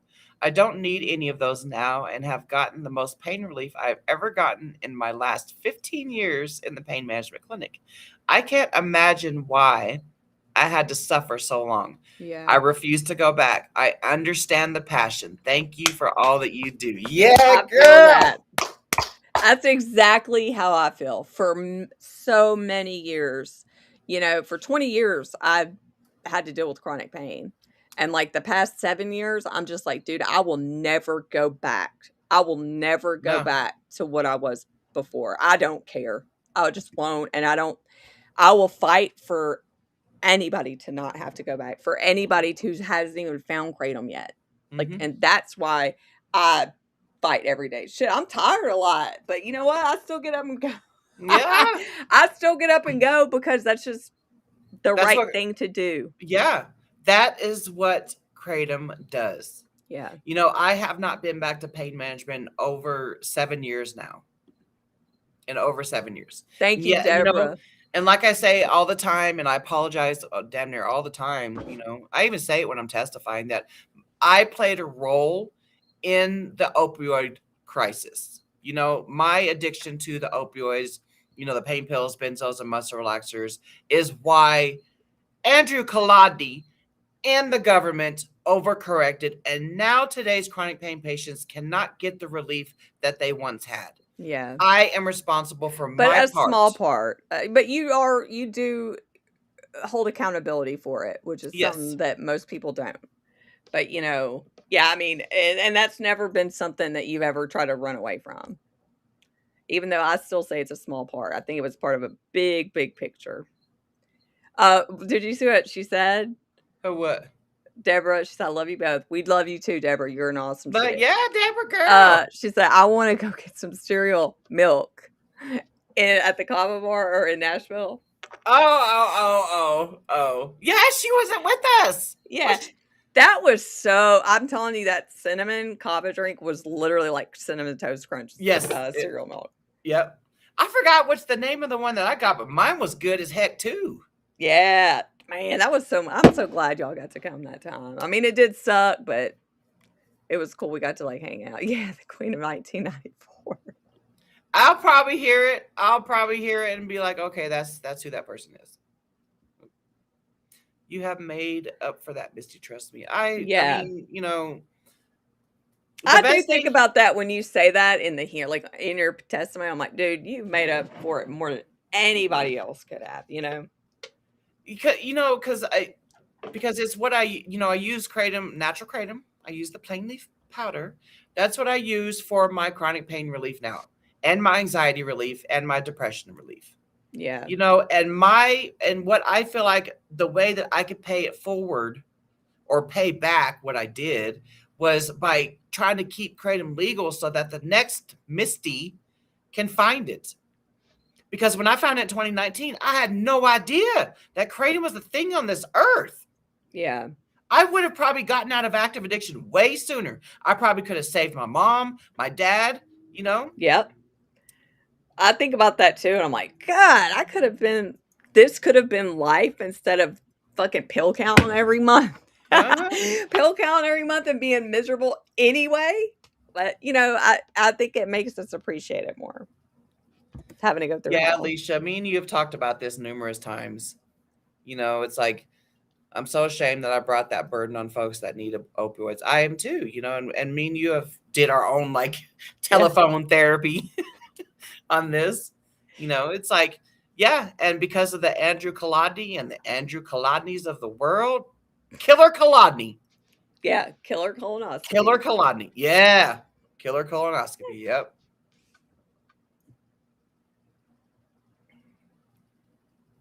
Yeah, shout that from the mountain castle. That's a great story. Yeah. She's a newbie too, Dr. Heidi. Yeah. I'm so glad she found your way here. She reached out to me a couple years ago on TikTok, and you know, I had to let her know, you know, it's not legal. It's not legal there. Yeah. You know. So now that I don't know if you want to tell your story, Castle, or not, about how we connected again. I'll let you do that. I'm so angry and deeply concerned about emergency. Dude, that's what I'm saying. Like, I'm scared that it's going to spread. You know, I mean, I am. I mean, because stupid stuff like that spreads. Like, these news outlets and everything, all they do is just mimic what each other is saying. So, I mean, I hope that doesn't happen. But you're right. Like, right now is the time to get serious and advocate and use your voice. Yeah, that's why I've had this ticker on for this long. Get LauraRomney@gmail.com. Send her your name, city, and state. And we will, you know, whenever Laura and Dr. Heidi is ready, you know, we will do a little advocacy training webinar type thing. You don't have to have your camera on. You know, you can just come in there and get some pointers about what we're going to need to do, because state legislatures are about to be on and popping again. Yeah. We didn't even have a break. I know. Normally, I was like, oh, legislation session's over.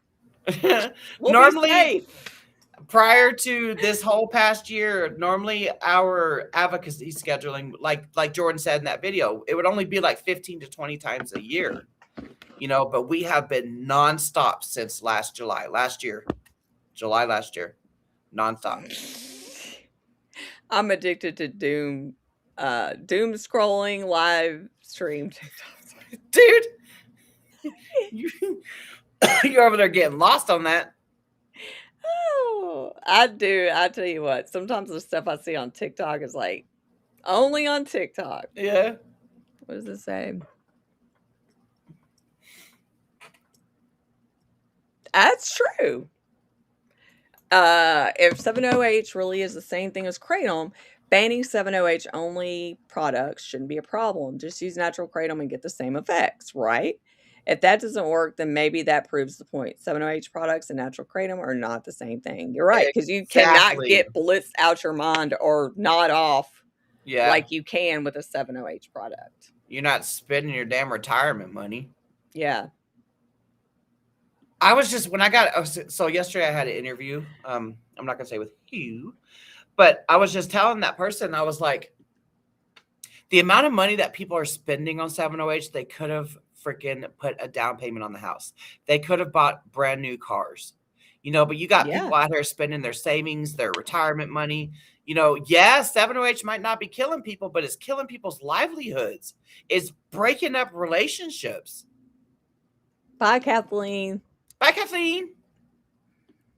Yeah, Jeff, and that's what I'm saying. Like, I feel like the world, for the most part, we all gravitate towards like our own people that have like close to our own values. Mm-hmm. And sometimes, you know, you get drawn into the people that don't have those same values, but they say they do.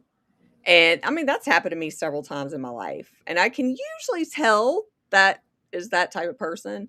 But, you know, Jeff, I can tell you're one of the people that are in it, you know.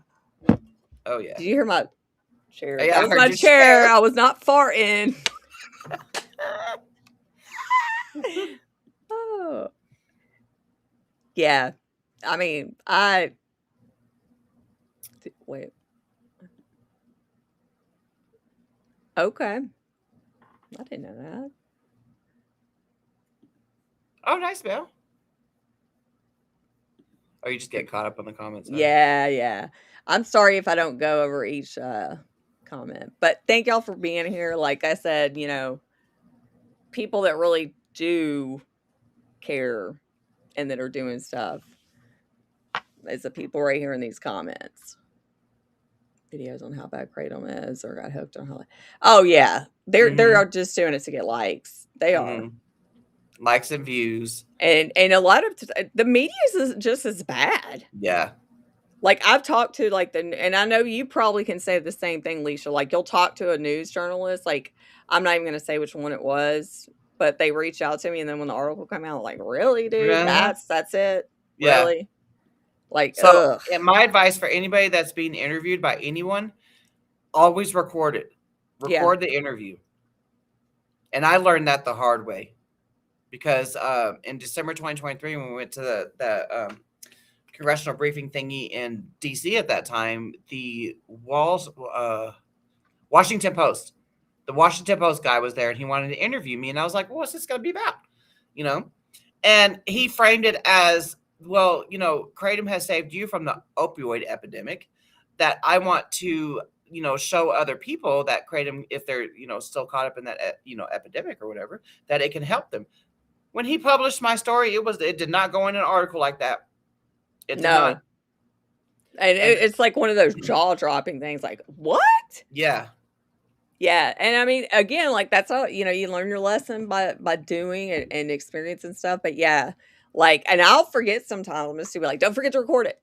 Yeah. Don't forget.